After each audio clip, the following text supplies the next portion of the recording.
Good morning, good evening, good afternoon guys, and welcome back to my channel. I hope that you're having a beautiful day and that you guys are staying safe and that you guys are staying sane. So I've just been on Patricia and it really got me thinking about everything I've learned from just buying Patricia. So today I'm going to do a video all about 10 things I've learned since buying my first road bike, and yeah, it's going to be a good one. Grab a cup of coffee, grab a juice, grab an energy drink, whatever your thing is, and let's get going. So number one, obviously we're in a global pandemic, but outdoor exercise is allowed, and in Scotland you're allowed to do outdoor exercise with 2 people, I think, and in England I think it's 1. But what I've noticed is that it's such a sociable sport. As a swimmer, it's not very sociable. Your head's in the water all the time and you rarely talk to one another. But cycling is very sociable sport. Whether you're on your own and you see other riders or whether you're with a group, it's very sociable. And it can really be quite a nice thing to do on a weekend. So when things go back to quote unquote normal, I know that I will be keeping up with using Patricia because I will 100% use it at weekends and treat that as my sociable activity. I've never been one for going out for a party. I've never been one for cafes or like meeting up with people in a non-sporting environment. I'm quite an outdoorsy person, so for me it's perfect. I can go for a ride with my friends, have a chat. We will probably end up doing like 40k without even realising, because we'll just be like spinning our legs and having a good old chin wag. Number 2, I've realised you get what you pay for. Now I bagged a buy with Patricia, but I have really discovered that the more expensive something is, the better it's going to be. So you really get what you pay for in cycling, whereas with swimming you can get a cheap race suit that just does the job just as well. Whereas in cycling, let's say bib shorts, if you get the cheapest, they're not going to be as good and comfortable as a more expensive pair. So it just depends on what you want. Now personally, I've just bought the cheapest because I'm a student, so for me it has been better to just get cheap. But yeah, you really do get what you pay for with cycling. For example, this turbo cost me, I think it was £75 or £100, but it does very limited things, and on top of that I had to buy speed cadence sensors. If I had bought a more expensive turbo, I wouldn't have had to buy the speed cadence sensors and it would have done a lot more stuff. Number 3 is it really fuels that sense of adventure, and for me, I've actually been loving, even though until Christmas I got a GPS, so I will actually be able to know where I'm going, but it's actually been quite fun just exploring old roads that either I've never been on, that I don't know where I'm going, or roads that I've not been on in a very long time. And I just fully enjoyed the whole sense of adventure. Even if you're just going in a loop, it's still an adventure because you're getting out and you're seeing new things. Every single time I do the same loop, it's always different, if that makes sense. Number 4, falling off is okay, and yeah, it's gonna happen to us all. My friend is a triathlete, well, was a triathlete, she's now a swimmer. She came to the dark side, and she is a very experienced cyclist and she fell off her bike. So it can happen to anyone, and yeah, I think that I especially need to learn to stop living in fear, and I think we all do. I think that we all need to stop thinking about, oh, what if I fall? Because falling's not a bad thing, you always learn from it. So I mean, I fell off my bike in my car park moving at like a centimetre an hour, barely moving, but I still learned from it. Number 5 is it's a very easy and fun way to get fit.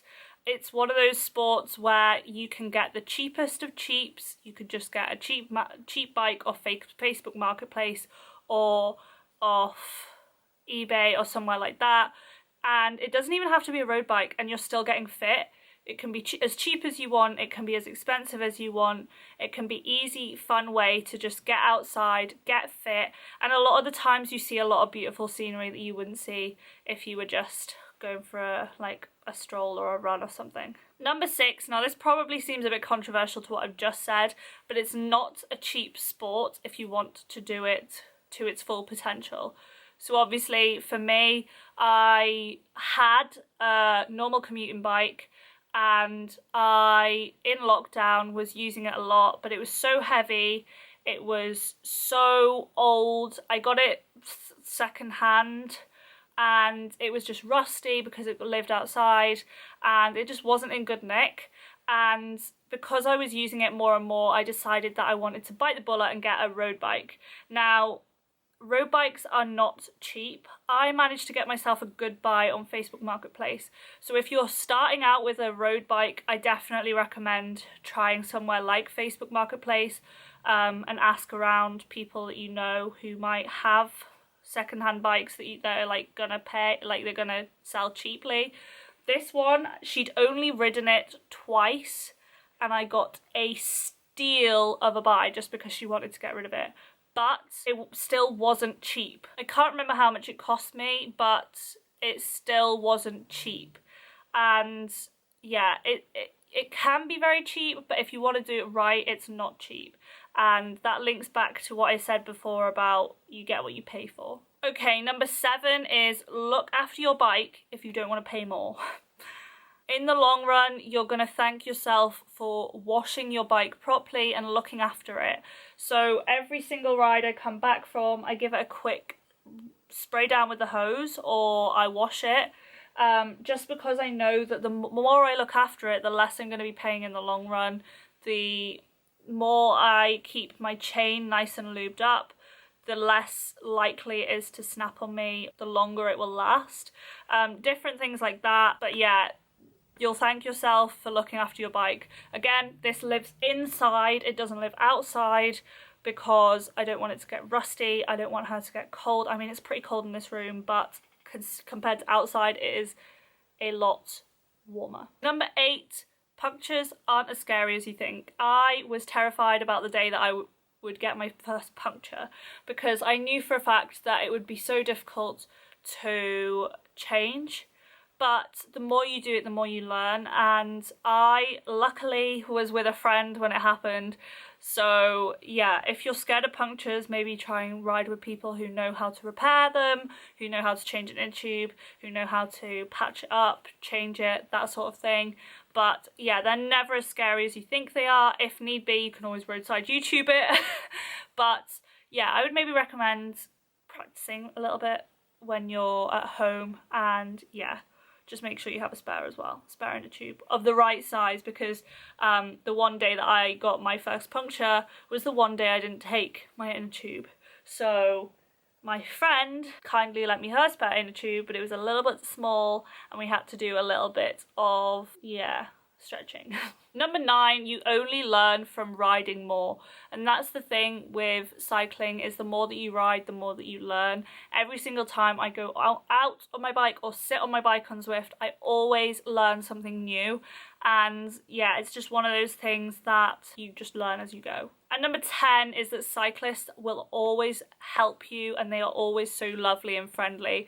Whenever I go out for a walk, whenever I pass people, I say hello, smile at them, wave, whatever, but they never smile back, they never say hi, how are you? The amount of times that I pass a cyclist, don't even know them, and they say hi, I have had a flat tyre before. It wasn't a puncture or anything, I just had to re-pump it up. I don't know why it went flat, just randomly decided to go flat on me. And a cyclist coming the other way stopped, it was on a farm road, and they stopped and said, do you have everything you need, like, do you need a hand? And I think that's the one thing with cycling, is that everybody is so friendly, everybody just wants to help you. So don't feel ashamed if you need to ask for help, because they will help you. If you don't know any cycling friends, then you're soon gonna make some. So there you have it, guys. I hope that you enjoyed this video. Please comment below what you've learned from, since you've got a road bike, from being a cyclist, from starting cycling. And I hope that this has been helpful in some sort of way for people. But yeah, please give this video a thumbs up if you enjoyed it. Click the subscribe button to see more videos from me, and I will see you guys in the next one. Until then, stay safe, guys. Love you lots.